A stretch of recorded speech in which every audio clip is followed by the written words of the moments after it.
Guadalcanal, November 11th, 1943, 1,547 hours, and Lieutenant Edward Butch Davenport shoved his F6F Hellcat into a climb angle that should have been suicide, pointing his nose straight up, while a Mitsubishi A6M Zero danced circles above him at 22,000 feet. The Japanese pilot utterly confident that his lighter, more maneuverable aircraft could simply wait for the heavier American fighter to stall and tumble, completely unaware that Davenport wasn't trying to outturn him, but to position himself in the one blind spot where a Zero's legendary agility meant nothing, directly beneath its fuselage, where physics and not pilot skill would deliver victory. If you're enjoying this deep dive into the story, hit the subscribe button and let us know in the comments from where in the world you are watching from today. The ready room aboard USS Essex smelled of coffee, sweat, and hydraulic fluid that November morning when Lieutenant Commander James Blackjack Quillen stood before 16 pilots and delivered the briefing that would redefine American fighter tactics in the Pacific. Quillen was 32 years old, ancient by squadron standards, with a face like weathered teak and eyes that had watched too many friends auger into the ocean. He'd flown F4F Wildcats at Midway and survived the meat grinder over the Eastern Solomons, accumulating 5 confirmed kills and a Navy Cross that he never wore because the men who should have received theirs were feeding the crabs off Tulagi. "Gentlemen," Quillen began, his Louisiana drawl cutting through the nervous chatter, "we need to talk about the Zero problem." The room went quiet. Every man present knew exactly what problem he meant. The Mitsubishi A6M Zero had dominated Pacific skies for 2 years, with a kill ratio that made uncomfortable reading in after-action reports. At the Battle of the Coral Sea in May 1942, Zeros had shot down 29 American aircraft while losing only 3 of their own. At the Battle of Midway, the following month, they'd carved through American dive bomber formations like scythes through wheat. Throughout the grinding campaign for Guadalcanal, Japanese pilots in Zeros had consistently outflown, outmaneuvered, and outfought American aviators in aircraft that were supposed to be more modern. The mathematics of aerial combat were brutally simple. The Zero could turn inside anything America put in the sky. Its maximum rate of turn, the tightest circle it could fly while maintaining altitude, was approximately 16 degrees per second at 230 miles per hour. By comparison, the F4F Wildcat managed 13 degrees per second, and even the newer F6F Hellcat, which began reaching fleet squadrons in early 1943, could only match 15 degrees per second under optimal conditions. Those 2 or 3 degrees of difference translated into a turning radius that allowed Zero pilots to consistently achieve firing position within seconds of entering a dogfight. American pilots who tried to turn with a Zero invariably found themselves staring down the muzzles of 2 20mm cannons and 2 7.7mm machine guns, usually moments before their aircraft disintegrated. "The Hellcat gives us advantages," Quillen continued, tapping his pointer against a large diagram of the F6F3 that dominated the ready room's forward bulkhead. "We've got 6 50 caliber Brownings that'll tear a Zero apart if we can get guns on target. We've got a Pratt & Whitney R2000, 800 giving us 2,000 horsepower, 400 more than the Wildcat, 1,130 more than a Zero. We've got armor plating behind our seats and self-sealing fuel tanks that won't turn us into Roman candles if we take a hit. We've got 13,000 pounds of aircraft that can dive faster and pull out harder than anything Japan's flying." He paused, his expression grim. "But we cannot turn with them. We cannot climb with them above 15,000 feet. And if we try to fight their fight, the turning, climbing, slow-speed dogfight that Zero pilots train for their entire careers, they will kill us just as efficiently as they've been killing everyone else." Ensign Robert Strickland, fresh from Pensacola with exactly 43 hours in Hellcats and the kind of confidence that came from youth and ignorance, raised his hand. "Sir, the Hellcat's supposed to be superior to the Zero. That's what they told us in training. Better engine, better guns, better everything." Quillen's smile held no humor. "Son, the Hellcat is superior. in every measurable way except the two that matter most in a dogfight: rate of turn and rate of climb at altitude. A Zero weighs 4,100 pounds empty. Your Hellcat weighs 9,060 pounds empty. That's not a design flaw, that's the armor that'll save your life, and the fuel capacity that'll get you home. But it means physics isn't on your side in a turning fight. He moved to another diagram, this one showing comparative maneuverability curves. The Zero achieves its performance through radical weight reduction, no armor, minimal pilot protection, fuel tanks that'll ignite if you breathe on them hard, wing structures so light that they'll tear apart in high-speed dives. They sacrificed everything for agility, and in 1942, that worked brilliantly because our tactics played to their strengths. Lieutenant Edward Davenport, 24 years old, and already an ace with 6 kills accumulated over 2 bloody months, studied the diagrams with the intensity of a man whose survival depended on understanding exactly what they meant.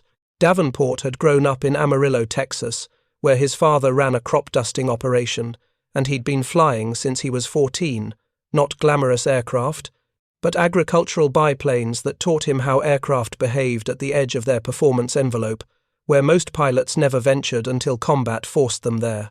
"Commander," Davenport said quietly, "if we can't turn with them, and we can't climb with them above 15,000 feet, how do we kill them?" Quillen's expression shifted into something that might have been approval. "That, Lieutenant, is exactly the right question, and the answer is that we stop fighting their fight and force them to fight ours." What Quillen outlined over the next 45 minutes would have seemed like tactical suicide to any fighter pilot trained in conventional doctrine. The plan violated everything the textbooks taught about aerial combat, contradicted the advice of instructors who'd never faced a Zero in combat, and appeared to deliberately surrender every advantage the Hellcat possessed. The Zero's dominance, Quillen explained, rests on its ability to control the geometry of the dogfight. A Zero pilot wants to force you into a turning engagement where his superior maneuverability guarantees he'll achieve firing position. He wants you at his altitude or below, where he can dive on you with altitude advantage or turn inside you with agility advantage. Every conventional tactic we've tried has played directly into that preference. He moved to a chalkboard and began drawing vectors. But the Zero has vulnerabilities that nobody's systematically exploited. First, it cannot dive effectively. The lightweight wing structure that gives it such beautiful handling at low speeds becomes a liability above 300 knots. Zero pilots have strict instructions never to exceed 350 knots indicated airspeed because the wings will literally rip off. We've got reports from Yorktown pilots at Midway who watched Zeros disintegrate in dives when pilots pushed too hard trying to follow Dauntlesses. Several pilots nodded. Everyone had heard stories about Zeros coming apart in high-speed maneuvers. Second vulnerability: limited visibility below and behind. The Zero's cockpit design, single-piece canopy, heavy framing, minimal rearward visibility, creates a blind spot approximately 30 degrees below horizontal and extending about 45 degrees to either side. A Zero pilot in level flight cannot see directly beneath his aircraft without executing a wingover or slip turn. Quillen drew a triangle beneath his Zero sketch. Third, the Zero's engine, a Nakajima Sakai radial, producing 940 horsepower, has excellent specific fuel consumption and good power to weight at altitude, but poor power output at high boost settings. Zero pilots avoid sustained vertical climbs because the engine doesn't have the raw power to maintain airspeed in near vertical flight. Above 60 degrees nose up, a Zero bleeds energy rapidly. He turned back to face the assembled pilots. "So, here's what we're going to do, and I want you to understand that this will feel wrong. Every instinct you've developed will scream at you that you're making a mistake. But the mathematics work, and I've personally tested this against our own aircraft in training flights." The silence in the ready room was absolute. When you encounter a Zero or formation of Zeros, you do not attempt to turn with them. You do not attempt to climb with them above 15,000 feet. Instead, you deliberately position yourself below them, preferably 3,000 to 5,000 feet below their altitude. You allow them to have altitude advantage. You surrender the high ground that every fighter pilot since 1915 has been taught to maintain. Ensign Strickland looked physically ill. Sir, that's suicide, Quillen interrupted. That's what it looks like, but here's why it works. When a Zero pilot sees a Hellcat below him, his training tells him he's achieved the ideal attack position. Altitude equals energy equals advantage. He'll commit to a diving attack because that's textbook tactics, and Zero pilots are drilled mercilessly on textbook tactics.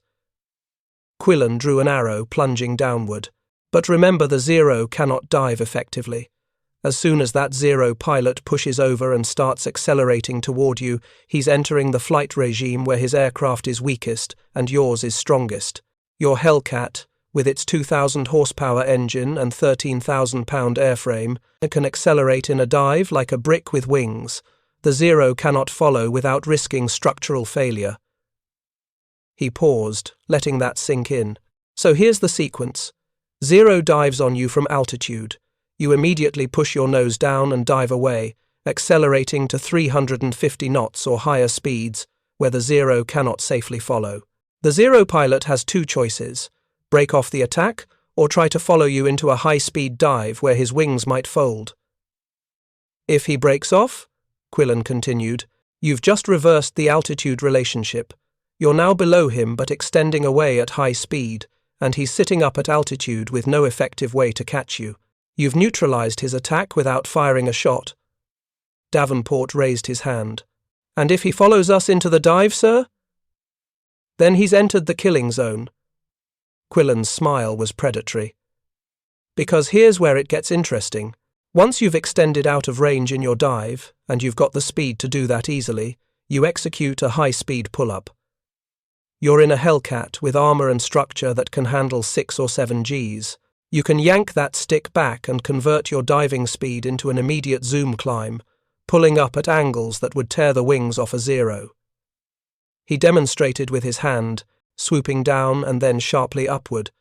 Now you're climbing near vertical at high speed, and remember, the Zero's engine doesn't have the power for sustained vertical climbs. If the Zero pilot tried to follow you into the dive and is still behind you, he's now watching you climb away from him at a rate he can't match. His aircraft is optimized for level flight maneuverability, not vertical energy fighting. But here's the critical moment, Quillen said, his voice dropping to emphasis. As you climb vertical or near vertical, you're closing the altitude separation rapidly. Within seconds, you're approaching the Zero's altitude, but you're doing it in a near vertical climb that places you directly beneath his position in that 30-degree blind spot where he cannot see you without breaking his own flight path. The geometry suddenly clicked in Davenport's mind. We come up from below into his blind spot. Exactly, Quillen confirmed. And here's where physics becomes your best friend. You're climbing vertical with high speed and energy. The Zero pilot, if he even realizes where you are, has to pitch his nose down aggressively to bring his guns to bear. But remember, the Zero is already at relatively low speed because he burned energy either diving after you or climbing to maintain altitude advantage. If he tries to pitch down hard to shoot at you, he's going to accelerate into a dive which he can't sustain safely. Or he's going to try to turn in the vertical plane, which bleeds his energy catastrophically. Quillen moved his hands in demonstration. Meanwhile, you're rising through his altitude in a vertical climb, with your nose pointed directly at his belly. You don't need to maneuver. You just need to hold your climb angle for 2 or 3 seconds, let your 6.50 calibers find his unarmored fuel tanks and engine, and then continue your zoom climb past him while he's coming apart. If you've executed correctly, Quillen concluded, you've just killed a Zero without ever entering a turning fight. You used his advantages against him. His light weight made him commit to an attack he couldn't sustain. His lack of armor made him vulnerable to even brief gunfire, and his pilot's reliance on conventional tactics made him predictable. You fought your fight, not his. The silence that followed wasn't skeptical anymore. It was calculating. Every pilot in that room was mentally flying the sequence, visualizing the geometry, recognizing how the tactic exploited every Zero weakness while playing to every Hellcat strength. "This is going to feel unnatural," Quillen warned. "Your instincts will fight you every step." Giving up altitude advantage feels wrong. Diving away from an attacker feels like cowardice. Pulling up into a near-vertical climb with an enemy above you feels suicidal. But the mathematics work, gentlemen, and more importantly, the mathematics kill. Lieutenant Davenport stared at the diagrams, his crop duster experience translating Quillen's tactics into muscle memory. He understood energy management in ways that textbook pilots didn't understood how aircraft behaved when pushed into unusual attitudes. How altitude and speed could be traded like currency, how vertical flight regimes created opportunities that horizontal thinking missed. "When do we start practicing this, sir?" Davenport asked. Quillen checked his watch. "Launch in 90 minutes. We've got 4 Zeros reported heading for Guadalcanal from Rabaul. I'll take the first section. Davenport, you'll lead the second. Let's see if theory survives contact with reality." The mission brief had been straightforward.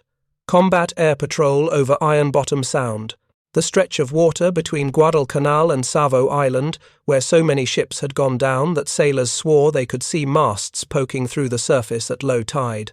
Intelligence reported a Japanese raid forming up at Rabaul's 6 Zeros, escorting a trio of Betty bombers heading south to hit American positions at Henderson Field. Davenport's Section 4 Hellcats flying in loose finger 4 formation launched from Essex at 1,515 hours into a perfect Pacific afternoon, the sky so blue it hurt to look at without sunglasses, scattered cumulus clouds at 8,000 feet, providing occasional shade, but mostly just serving as landmarks in an otherwise featureless sky. They climbed to 18,000 feet and began their patrol pattern, the Pratt & Whitney R2800 engines settling into the steady drone that Davenport had learned meant everything was functioning normally. Below, Guadalcanal sprawled green and hostile, the island that had consumed so many lives that Henderson Field's operations building kept a running tally of American and Japanese dead that nobody looked at anymore because the numbers were too depressing. Paladin lead, Overwatch. The radio crackle came from the fighter director aboard Essex, monitoring the patrol via radar. "We're painting bogies bearing 350, Angels 22, range 40 miles and closing. Looks like your package." "Roger, Overwatch," Quillen's voice responded. His section was 15 miles west, also at 18,000 feet. "We're moving to intercept." Davenport scanned the northern horizon, waiting for the telltale glints that meant hostile aircraft. At 18,000 feet, visibility extended for nearly 200 miles in good conditions, and today's conditions were perfect. He spotted them at 35 miles, tiny reflections catching the afternoon sun, geometric patterns that didn't belong to clouds or birds. "Paladin 2, tally-ho," Davenport called. "Bogies at 12 o'clock level, looks like. 6 fighters, 3 bombers in trail, Zeros and Bettys." "Confirmed," Quillen responded. "All sections, remember the plan. We're setting up below them." What happened next violated every fighter pilot's instincts. Instead of climbing to gain altitude advantage, both sections of Hellcats pushed over into shallow descents, deliberately surrendering 4,000 feet of altitude to position themselves at 14,000 feet, well below the incoming Japanese formation. Davenport could feel his wingman's confusion through the radio silence. Ensign Marcus Webb, 21 years old and on his 3rd combat mission, had to be wondering why they were diving away from the enemy. Every training sortie had drilled altitude advantage into his muscle memory. Height equals energy equals life.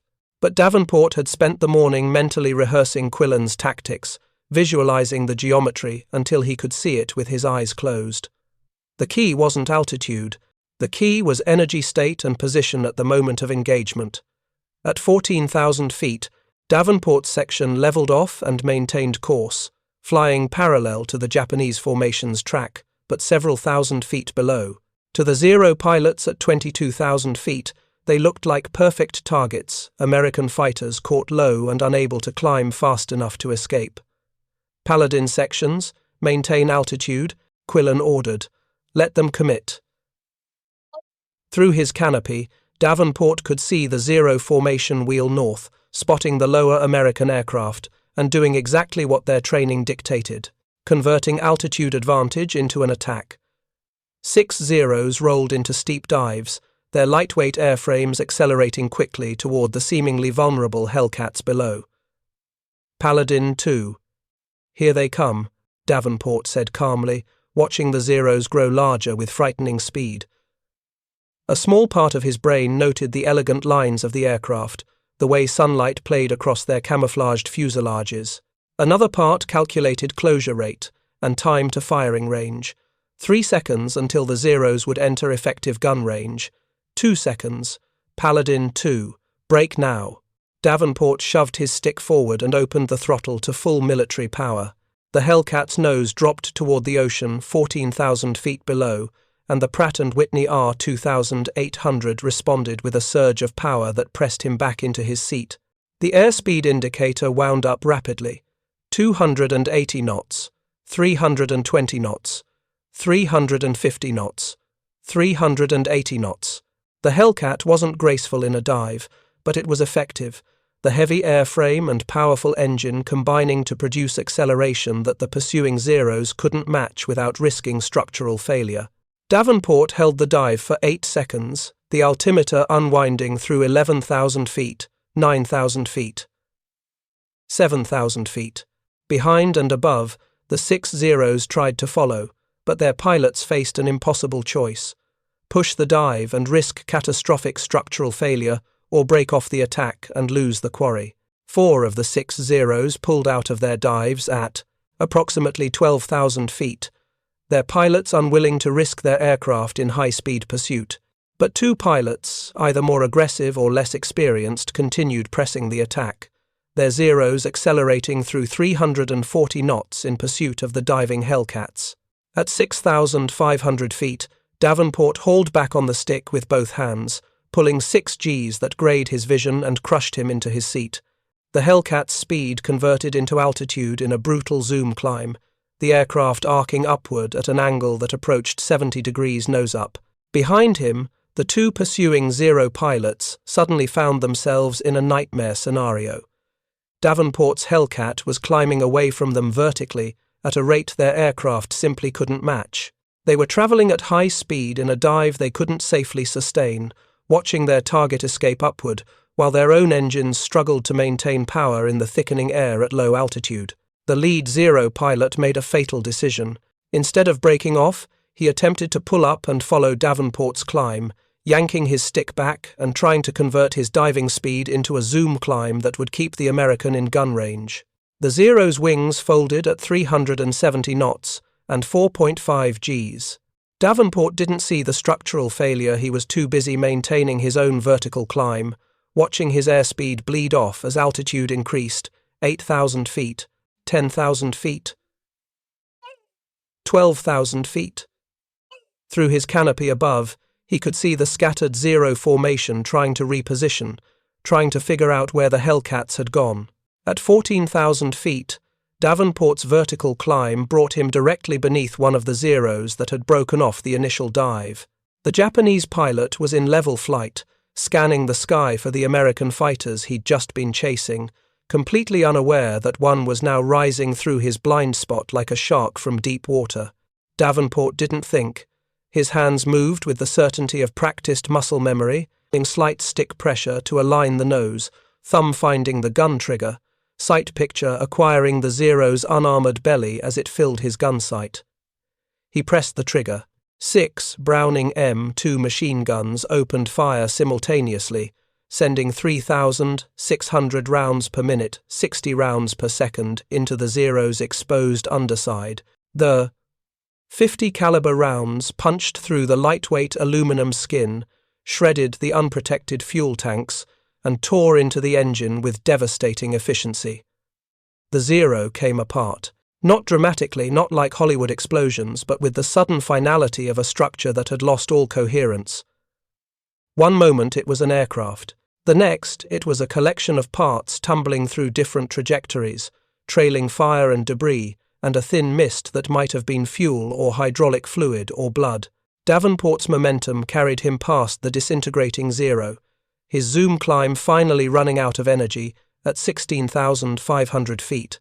He rolled inverted to maintain visual contact with the rest of the Japanese formation, saw Quillen's section engaging the remaining Zeros with the same vertical tactics, saw the Betty bombers turning hard for Rabaul with their escort shattered.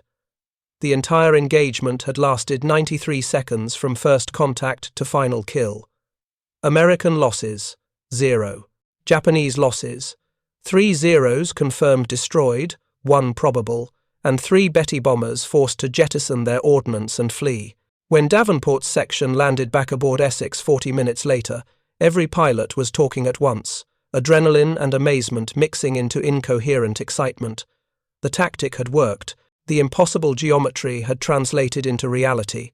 The Hellcat, heavier, less maneuverable, supposedly inferior in a dogfight, had just killed Zeros without entering a single turning engagement. In the squadron ready room that evening, Commander Quillen updated his tactical briefing with new data from the day's combat. The chalkboard diagrams now included exact timings, altitude differentials, and energy calculations that proved the vertical attack method wasn't just viable, it was devastatingly effective. "Gentlemen," Quillen said to the assembled pilots, "we've just answered the Zero problem, not by building a better aircraft, though the Hellcat is excellent, but by refusing to fight their fight. We forced them into our performance envelope, exploited their weaknesses, and turned their own advantages into liabilities." He paused, looking at each pilot in turn. "This changes everything. We're going to refine this tactic, drill it until it's instinct, and spread it throughout every Hellcat squadron in the Pacific. By the time we're done, every Zero pilot is going to learn the same lesson that poor bastard learned today. Altitude advantage means nothing if the enemy uses the vertical." Lieutenant Edward Davenport sat in the back of the ready room, his flight suit still dark with sweat, and realized that he'd just participated in a fundamental shift in Pacific air combat. The Zero would remain a formidable opponent, graceful, maneuverable, flown by skilled pilots who'd been fighting since China. But its dominance was over. The mathematics of three-dimensional warfare had caught up with lightweight construction and turning agility.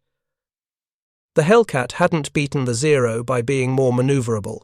It had beaten the Zero by refusing to maneuver at all, by converting the battle from horizontal to vertical, from turn rates to energy states, from pilot skill to physics. And physics, as Davenport had learned from crop dusting in Texas dust storms, always won. If you find this story engaging, please take a moment to subscribe and enable notifications. It helps us continue producing in-depth content like this. 3 weeks after Davenport's successful vertical engagement over Guadalcanal, the tactic that Commander Quillen had pioneered faced its harshest critics, not from Japanese pilots, but from American naval aviators who considered themselves experts on Pacific air combat. The officers' wardroom aboard USS Lexington, the second carrier to bear that name after the original went down at Coral Sea, became the unlikely battleground where traditional fighter doctrine clashed with mathematical reality. Captain Theodore Buzz Harrington commanded Fighting Squadron 16, a unit with 12 confirmed Zero kills accumulated during the Marshall Islands campaign. Harrington was 34, a Naval Academy graduate who'd learned to fly in 1935, and carried himself with the confidence of a man who'd survived combat when survival wasn't guaranteed. He'd received the tactical bulletin describing Quillen's vertical attack method, with the kind of skepticism usually reserved for claims about perpetual motion machines.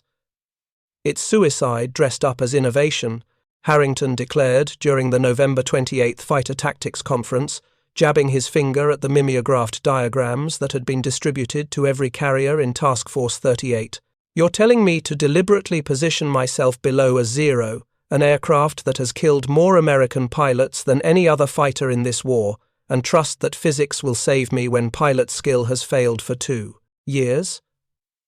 Lieutenant Commander Paul Hendricks, who'd flown with Quillen at Guadalcanal and witnessed Davenport's kill firsthand, stood at the front of the wardroom with the patient expression of a man explaining basic arithmetic to someone who insisted that 2 + 2 = 5. Hendricks was 29, a mathematics major from MIT before the war, who approached aerial combat with the same analytical precision he'd once applied to differential equations. "Captain, the tactic works precisely because it replaces pilot skill with physics," Hendricks replied evenly. "The Zero's dominance has always relied on forcing American pilots into turning engagements where Japanese training and aircraft agility provided overwhelming advantage. What Commander Quillen developed isn't suicide, it's refusing to accept the terms of engagement that the enemy prefers." Harrington's jaw tightened. "I've got 42 pilots in my squadron, Commander. 8 of them have less than 6 months of flight training, because that's all Buair can give us before shipping them overseas.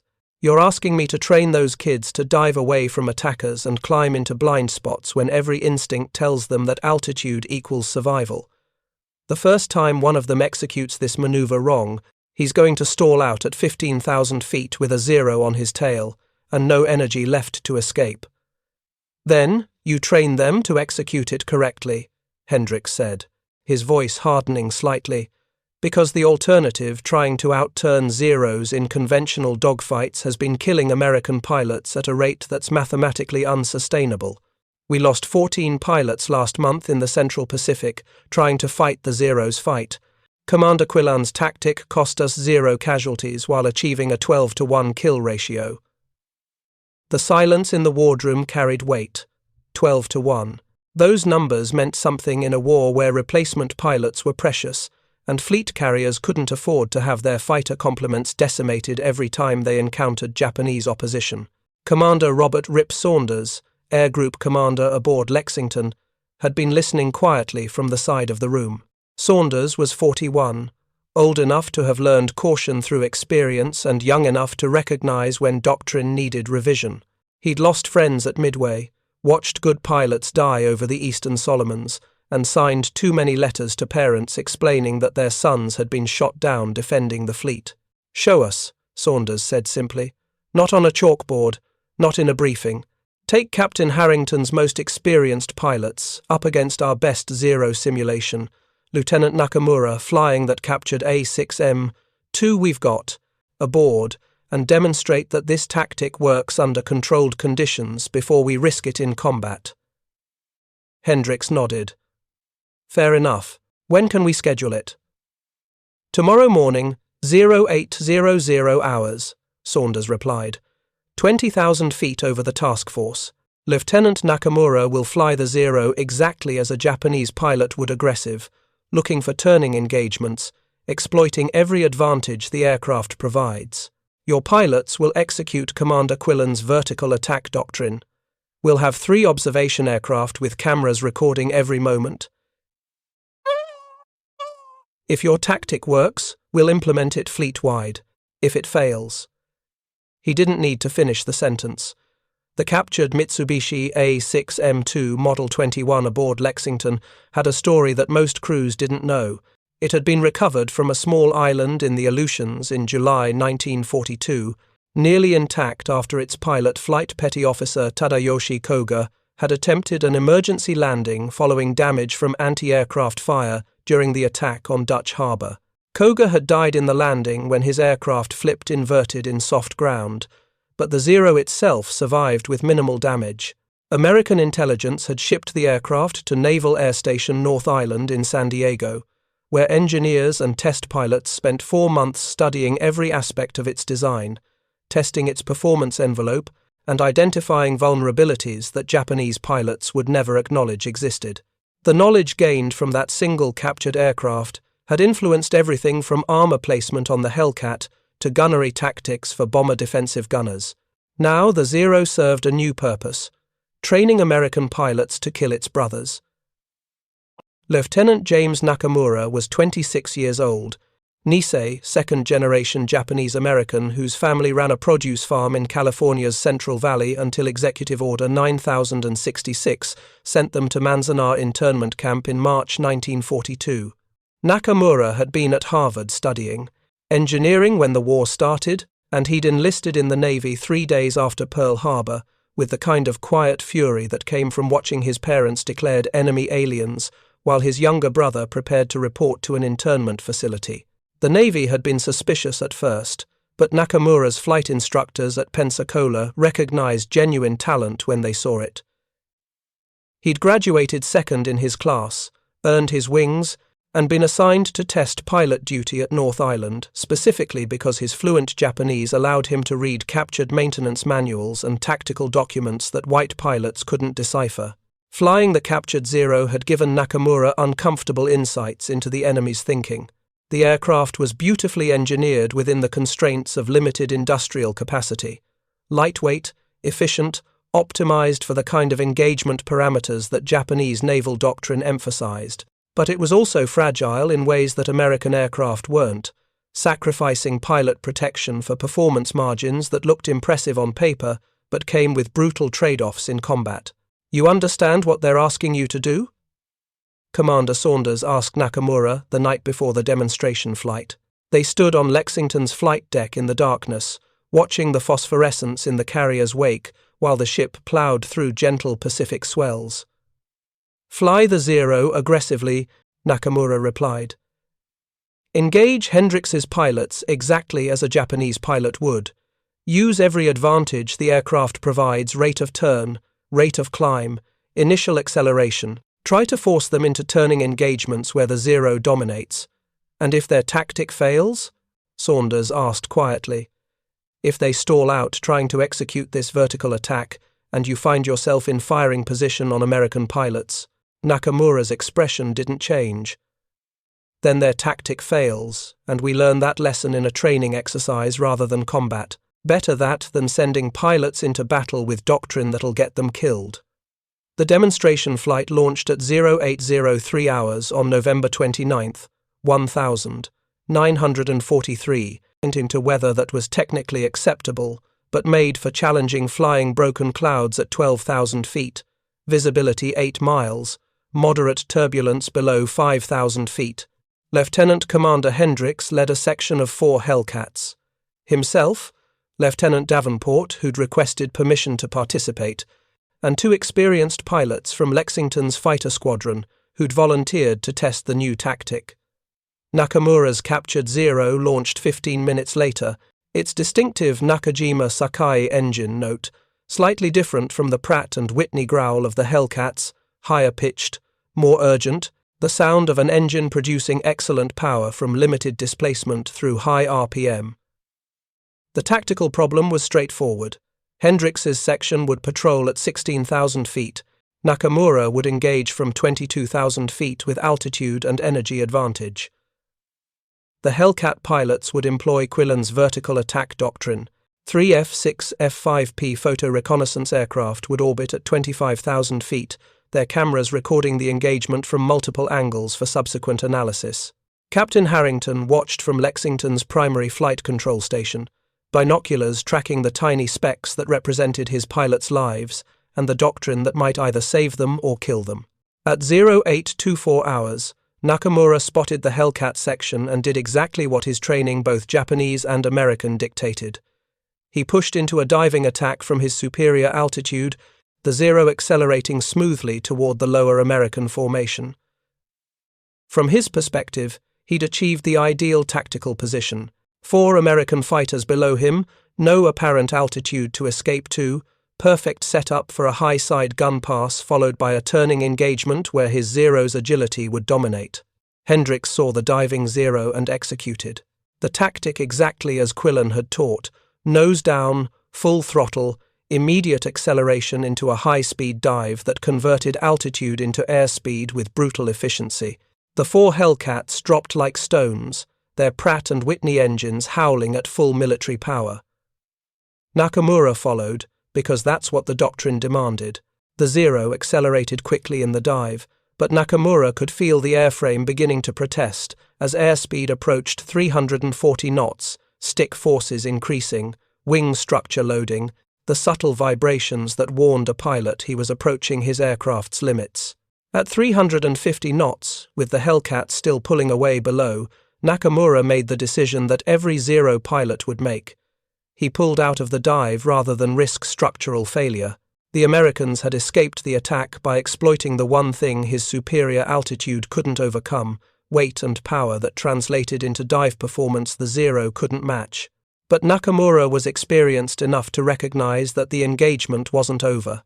He leveled off at 14,000 feet and scanned the sky below, looking for the Hellcats that should be extending away at low altitude. They weren't there. The realization hit him in the same instant the first Hellcat appeared in his peripheral vision, rising through 13,000 feet in a near-vertical zoom climb that positioned it perfectly in his blind spot, directly beneath his aircraft, with its nose pointed up like a gun barrel aimed at his unprotected belly. Nakamura reacted with the speed that came from hundreds of hours in fighters, slamming his stick forward to dive away from the threat, but the geometry was already wrong. He was at relatively low speed, having just pulled out of his own dive. The Hellcat was climbing with tremendous energy, its heavy airframe and powerful engine converting diving speed into vertical altitude in a way the Zero simply couldn't match. For 3 seconds, Nakamura stared directly at the Hellcat's propeller spinner as it rose toward him, its 6 .50 caliber guns aimed at his aircraft's centerline. If this had been combat, those 3 seconds would have been enough for Davenport, who was flying the attacking Hellcat, to fire a burst that would have shredded the Zero's engine and fuel tanks.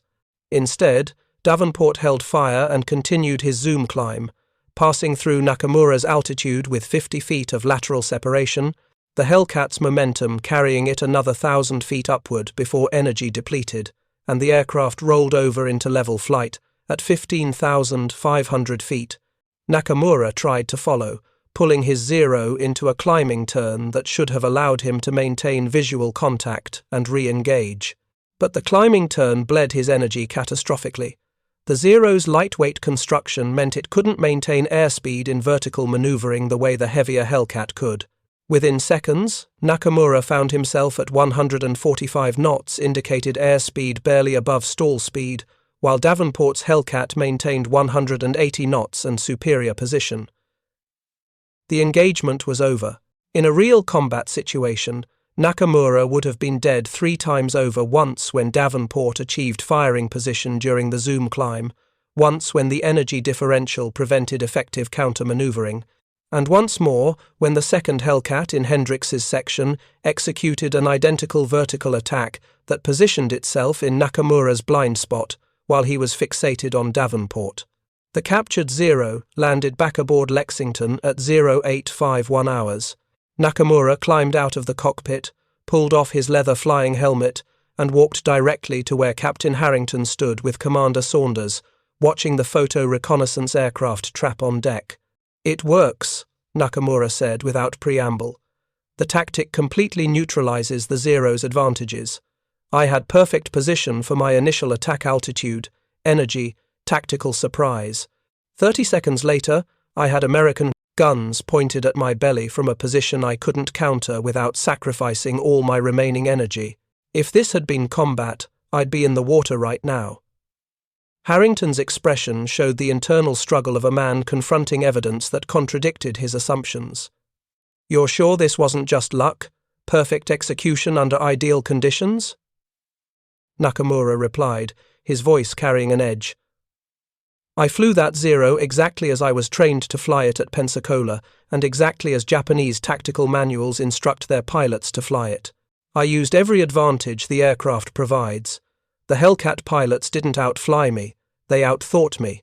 They refused to fight my fight, and forced me into a vertical engagement regime where physics replaced skill. That's not luck, that's doctrine." The photo reconnaissance aircraft images were developed and analyzed within 6 hours. The frames showed the engagement from 3 different angles, and the tactical sequence was unambiguous. Zero dives from altitude, Hellcats dive away with superior acceleration. Zero must break off or risk structural failure. Hellcats execute vertical zoom climb into Zero's blind spot. Zero cannot effectively counter without catastrophic energy loss. By 1800 hours that evening, Commander Saunders had drafted a tactical bulletin that would be distributed to every carrier fighter squadron in the Pacific Fleet. The bulletin's title was bureaucratically bland, recommended engagement procedures for F6F aircraft against A6M type opponents, but its content represented a fundamental shift in American fighter doctrine. Captain Harrington read the draft in Saunders's stateroom that night, his coffee growing cold while he worked through the mathematical appendix that Hendricks had prepared, showing energy states, climb rates, and turn radius calculations at various altitudes and speeds. "I was wrong," Harrington said finally, setting down the papers. "I've been teaching my pilots to fight zeros, using doctrine developed against European fighters, maintain altitude, use diving attacks, avoid extended turning engagements. But that doctrine assumes rough parity in aircraft performance. The Zero doesn't have parity. It has superior agility offset by inferior dive performance and energy retention. Quillen's tactic exploits exactly those disparities." "Will you implement it with your squadron?" Saunders asked. Harrington nodded slowly. "Starting tomorrow, full training schedule, vertical attack procedures, energy management, blind spot exploitation. I'll drill them until the sequence becomes instinctive. And Commander." He paused, choosing his words carefully. "You should recommend this gets distributed beyond just the Pacific Fleet. The British are operating carriers in the Indian Ocean. The Marines have corsairs in the Solomons that could benefit from the same tactics. Hell, even the Army Air Forces in China and Burma are fighting Zeros." "Already done," Saunders replied. "The Bureau of Aeronautics is preparing a training film. Every fighter squadron from here to Pearl Harbor will have this doctrine within 8 weeks. The true test of Quillen's vertical attack doctrine came on February 16, 1944, during Operation Hailstone, the massive carrier raid against Truk Lagoon, Japan's most heavily defended naval base in the Central Pacific. Truk served as the Imperial Japanese Navy's primary forward anchorage, a natural harbor protected by coral reefs and defended by over 300 aircraft based on 4 airfields scattered across the atoll's islands. American intelligence estimated that Truk's fighter defenses included at least 60 Zeros from the 755th Air Group, flown by pilots who averaged 18 months of combat experience and over 1,000 flight hours each. These weren't the fresh replacements who'd begun filling out Japanese squadrons after Midway's losses. These were the survivors, the men who'd learned their trade over China and refined it, through 2 years of Pacific combat. Task Force 58 approached Truk before dawn on February 16th with 5 fleet carriers and 4 light carriers launching strikes that would involve over 400 aircraft. The fighter sweep went in first, 72 Hellcats tasked with achieving air superiority over the atoll before the bombers and torpedo planes arrived. Lieutenant Edward Davenport, now leading his own section after being promoted to section leader following his Guadalcanal success, launched from Essex at 061, 2 hours into darkness that was just beginning to grey toward dawn. His section included 3 pilots who'd trained extensively in the vertical attack doctrine. Ensign Marcus Webb, now a veteran of 7 combat missions. Lieutenant Junior Grade Thomas Hammerschmidt, a former crop duster from Nebraska, who'd transitioned to fighters with the same agricultural aviation background that Davenport possessed. And Ensign Patrick Connolly, youngest son of a Boston police captain who flew with the kind of aggressive precision that his father applied to law enforcement. They climbed to 22,000 feet as dawn broke properly, the sun rising behind them and painting Truk's lagoon in shades of amber and rose that would have been beautiful if the pilots had any attention to spare for aesthetics. Below, they could see the anchorage filling with ships, cruisers, destroyers, transports, and the unmistakable shapes of at least 2 aircraft carriers that intelligence hadn't known were in port. "Paladin sections, this is Strike Leader," the radio crackled with Commander Quillen's voice. He was leading the overall fighter sweep from 3,000 feet higher, coordinating 7 sections of Hellcats against whatever the Japanese threw at them. Bogies launching from Eton Island, looks like. At least 20 contacts. Climbing through Angels 12. All sections.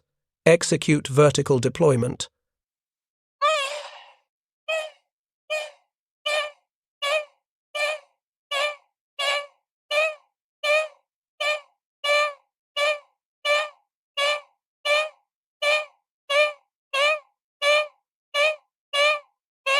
That was training, manifesting the recognition that fear was useful only if it sharpened focus rather than degrading it. He scanned the airspace over Eaton Island and spotted them, a full squadron of Zeros climbing in textbook formation, stepping up from 12,000 feet in 4-plane divisions that showed professional discipline. Paladin, 2 copies, Davenport responded. We're positioning below them now. What happened next would have seemed like madness to any fighter pilot trained in conventional doctrine. 7 sections of American Hellcats, 28 aircraft total, deliberately descended from their superior altitude at 22,000 feet to position themselves at 17,000 feet, well below the climbing Japanese formation. They surrendered every advantage that altitude provided, making themselves appear vulnerable to the Zero pilots who were now 5,000 feet above them, with perfect position for diving attacks. The Japanese squadron commander recognized what appeared to be a gift from the gods and did exactly what his training dictated. He ordered his entire formation into coordinated diving attacks against the lower American fighters. 20 Zeros rolled into dives from 22,000 feet, their pilots confident that they'd just been handed easy kills against Americans foolish enough to give up altitude advantage. Paladin sections, stand by. Quillen's voice remained calm. Let them commit fully. Wait for my mark. Davenport watched the Zeros grow larger in his vision, watched them accelerate through 20,000 feet, 19,000 feet, 18,000 feet, their dive angles steep enough to gain speed but shallow enough to maintain control for the gun passes they intended to make. Mark, Quillen ordered. All sections, execute. 28 Hellcats pushed into dives simultaneously, their Pratt & Whitney engines roaring to full power, their heavy airframes accelerating with the brutal efficiency that came from 13,000 pounds of aircraft, converting altitude into kinetic energy. Within seconds, they were exceeding 350 knots speeds, where the pursuing Zeros began entering dangerous territory. The Japanese formation scattered. Half the Zero pilots recognized the trap immediately and broke off their dives, pulling up hard to regain altitude before their aircraft reached structural limits. But 10 pilots, either more aggressive or less experienced, continued pressing their attacks, convinced they could catch the diving Hellcats before airspeed became critical. At 12,000 feet, the 28 Hellcats pulled up in coordinated zoom climbs, converting their diving speed into vertical altitude with precision that came from dozens of practice repetitions. The aircraft climbed at angles approaching 70 degrees, their powerful engines maintaining thrust even in near-vertical flight, their structures handling the G-forces that would have torn apart lighter airframes. The 10 Zeros that had continued pursuit suddenly found themselves in catastrophic tactical positions. They were at high speed from diving, too fast to turn effectively without risking structural failure. They were at low altitude relative to the Americans who were now climbing away from them vertically, and most critically, they were entering the blind spots beneath the American aircraft that were rising through their altitude, with guns pointed downward at Zero bellies that had no armor protection. What followed lasted less than 90 seconds, but resulted in one of the most lopsided kill ratios in Pacific air combat history. Davenport's guns found their first Zero at 15,000 feet as he climbed vertically through the Japanese pilot's altitude. 3 seconds of fire, approximately 180 rounds from 6. 50 caliber machine guns shredded the Zero's unprotected fuel tanks and engine. The aircraft didn't explode dramatically. It simply stopped being an aircraft and became a collection of debris tumbling through different ballistic trajectories. Ensign Webb got his first kill 20 seconds later, executing the zoom climb with textbook precision and finding a Zero pilot who'd tried to turn in the vertical plane to track the climbing Hellcat. The turn had bled the Zero's energy catastrophically, leaving it hanging at 140 knots, barely above stall speed, while Webb's Hellcat climbed past at 190 knots with perfect firing position. Webb's burst lasted 2 seconds. The Zero pilot never had time to eject. Across the entire engagement, the mathematics proved themselves with brutal clarity. 28 Hellcats using vertical attack doctrine engaged 20 Zeros in the kind of combat that should have favored Japanese aircraft and pilot skill. The result: 14 Zeros destroyed, 3 probables, and 0 American losses. Not a single Hellcat took damage sufficient to prevent it from continuing its mission. The Japanese squadron commander survived the initial engagement and managed to reform 6 aircraft from his shattered formation, but he'd learned the lesson that commanders across the Pacific were beginning to understand. The Zero's dominance was over. American pilots had figured out how to negate Japanese advantages by refusing to fight the kind of battle where those advantages mattered. By 0745 hours, the fighter sweep had achieved complete air superiority over Truk Lagoon. The bombers and torpedo planes that followed destroyed over 30 ships, including 2 fleet tankers and the light cruiser Agano, while American fighters shot down 73 Japanese aircraft against losses of 4 Hellcats, a kill ratio that made the after-action statisticians check their mathematics twice, because the numbers seemed impossible. But the numbers weren't wrong. They were the inevitable result of doctrine that exploited physics rather than fighting against it.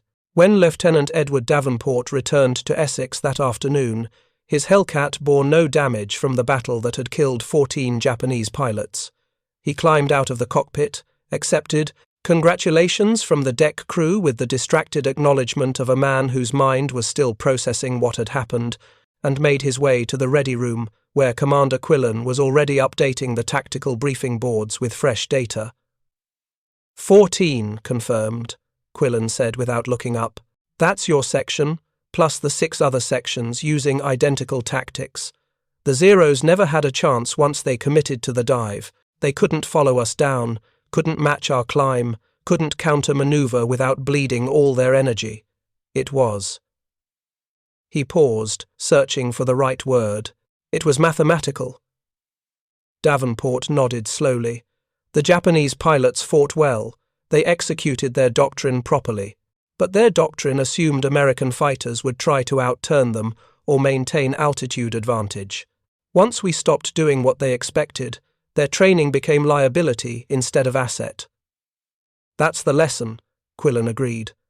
Fighting skill matters less than fighting smart. The Zero is still a formidable aircraft, graceful, maneuverable, flown by pilots with excellent training, but formidable isn't enough when the enemy refuses to engage on your terms. By March 1944, Quillen's vertical attack doctrine had been distributed throughout the Pacific Fleet fighter community. The Bureau of Aeronautics training film featuring footage from the Lexington demonstration flight and combat camera footage from Truk became mandatory viewing for every pilot transitioning into Hellcats. Squadron commanders drilled their pilots on energy management and vertical fighting until the sequences became instinctive. The results transformed Pacific air combat. Before widespread adoption of vertical attack doctrine in early 1944, American fighter squadrons achieved roughly 2-to-1 kill ratios against Zero's 2 Japanese aircraft destroyed for every American loss. After adoption of the doctrine, that ratio improved to 13-to-1 by mid-1944 and would reach 19-to-1 by war's end. Those numbers represented more than statistics. They represented American pilots who survived battles that would have killed them under conventional doctrine. They represented Japanese pilots whose training had prepared them superbly for a type of combat that American fighters increasingly refused to provide. They represented the mathematical reality that properly applied physics mattered more than pilot courage or aircraft agility. The Zero would remain in service until Japan's surrender, and Japanese pilots would continue flying with the skill and dedication that had made them feared throughout the Pacific. But the Zero's era of dominance ended not with the introduction of a superior aircraft, but with the implementation of superior doctrine tactics that exploited the fundamental physics of energy, altitude, and weight to convert the Zero's advantages into irrelevant factors. Lieutenant Edward Davenport, who'd grown up flying crop dusters over Texas plains, ended the war with 19 confirmed kills, a Navy Cross, and the distinction of having demonstrated that sometimes the best way to win a fight was to refuse fighting it on the enemy's terms. Commander James Quillen survived the war, retired as a captain in 1958, and spent his later years teaching mathematics at LSU, where his students knew him as the professor who occasionally mentioned that geometry saved his life once, but never elaborated on exactly what he meant. The captured Zero that Lieutenant Nakamura flew during the Lexington demonstration was eventually shipped to the Smithsonian Institution, where it remains in the collection, a reminder that sometimes the most effective weapon against superior technology isn't better technology, but better understanding of the physics that govern all aircraft equally. And high above the Pacific Ocean, in airspace where dogfights once raged between Zeros and Hellcats, the mathematics that Commander Quillen discovered still hold true. Altitude converts to speed, speed converts to energy, and energy properly applied in 3 dimensions defeats agility optimized for 2. The Zero pilots learned that lesson through death, the Hellcat pilots learned it through survival, and the physics that made it true never cared which side understood them better, only which side used them correctly. Thank you for watching. For more detailed historical breakdowns, check out the other videos on your screen now, and don't forget to subscribe.